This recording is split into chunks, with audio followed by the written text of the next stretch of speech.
My first guest, as I said, is a 7-time All-Star, the only 4-time Defensive Player of the Year in NBA history, including this season when he and the Philadelphia 76ers faced off against the Lakers for the championship. Please welcome Dikembe Mutombo.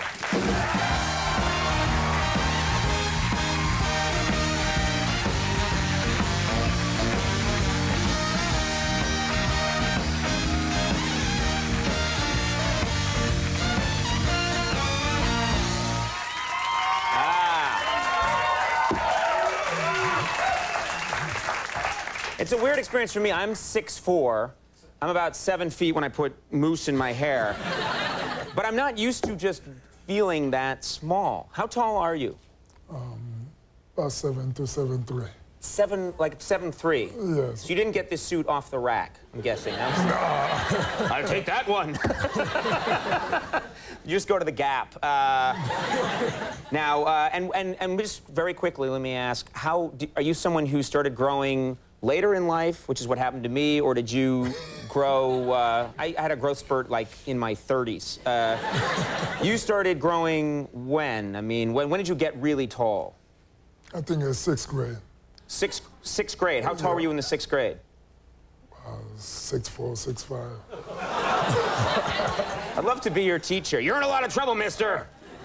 Well, I think you have a lot of problems. Yeah, right. I can imagine now. You'd seen us we did you once before on the show, where we had you appear on the TV set, and you saw that. It's very funny, but I always... Gee, I hope so. I was wondering where you were getting all those ideas from. Yeah, I don't know. Well, last time we had you rapping with Shaq. I think that was... I can't rap. You can't rap. You're not going to be rapping with Shaq? No. Anytime soon? That's probably a good thing. Your voice is very distinctive. Your own teammates, they joke with you about your voice, don't they? Almost every day, especially Allen Iverson and Eric Snow. They make fun of my voice. What do they do? They're just trying to copy me, trying to be Dikembe Mutombo. Oh, they do impressions of you? I guarantee we're going to win tomorrow.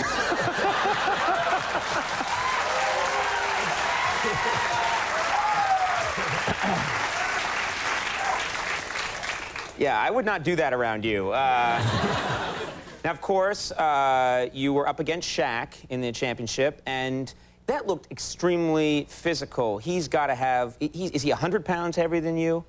I don't know. I think he's maybe about 400 pounds. He's just huge. 400 pounds heavier than you.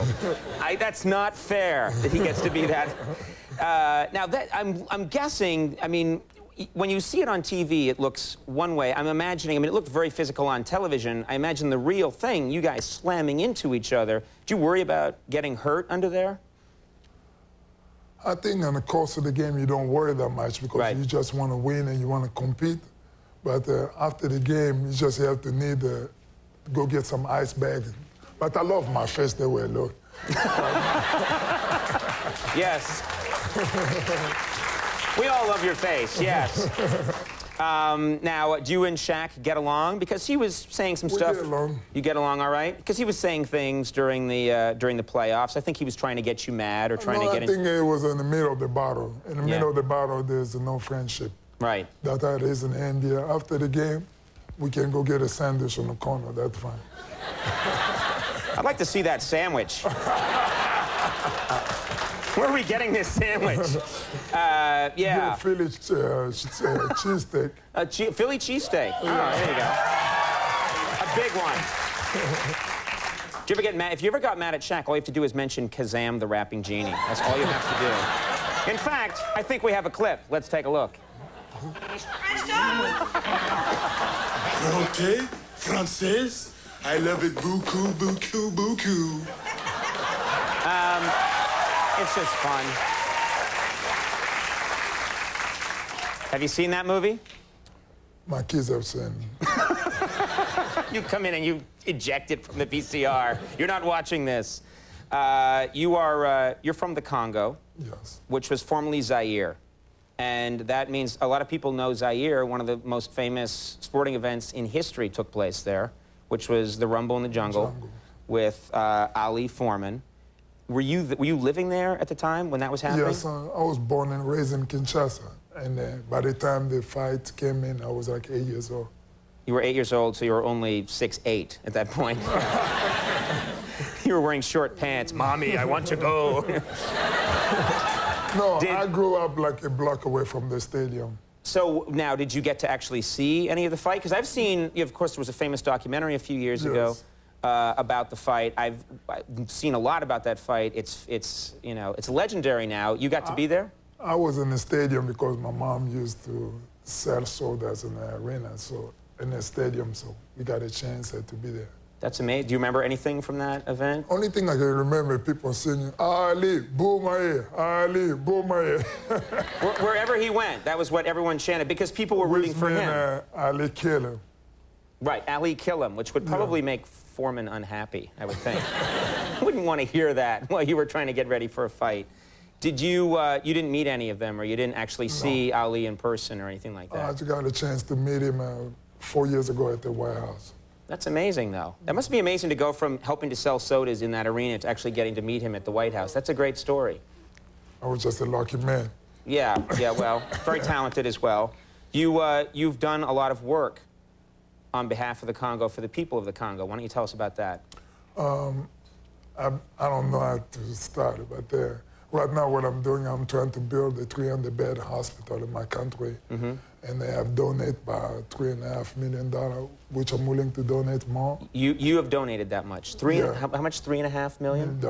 That's incredible. To start the project. Right. That's amazing. And I've been campaigning, trying to raise money to finish up my dream. And I think it's something I have to do, especially with AIDS in Africa right now, where we got about 25.5 million people are living on the HIV now. And the life expectancy in Africa in the next 10 years will be like 26, 24. So what you're trying to do is get, medical supplies, hospital, education. And education, and do everything necessary so my people can have a right future. Right now, the future doesn't look right. Well, there's a saying in your country about, because you've actually, as you just said, you've had a lot of good fortune. There's a saying in your country about helping other people. What's that saying? It's saying that when you get the elevator to go up, you got to make sure that you send that elevator down, because there are people down who are waiting for the elevator to come upstairs. So when you're making it top or to end up having as much fortune as I have, you always got to look in your shoulder, make sure that the people who are behind you are suffering or not. So I'm trying to go back and trying to help. Well, you're doing an amazing thing. And we wish you the best of luck with that. And thank you very much. Thanks for being here. Really great to have you. Dikembe Mutombo, everybody, for information on the Dikembe Mutombo Foundation, go to dmf.org and try and help out. Dikembe Mutombo, thank you very much for being here. Michael Badalucco coming up. We'll take a break. We'll be right back.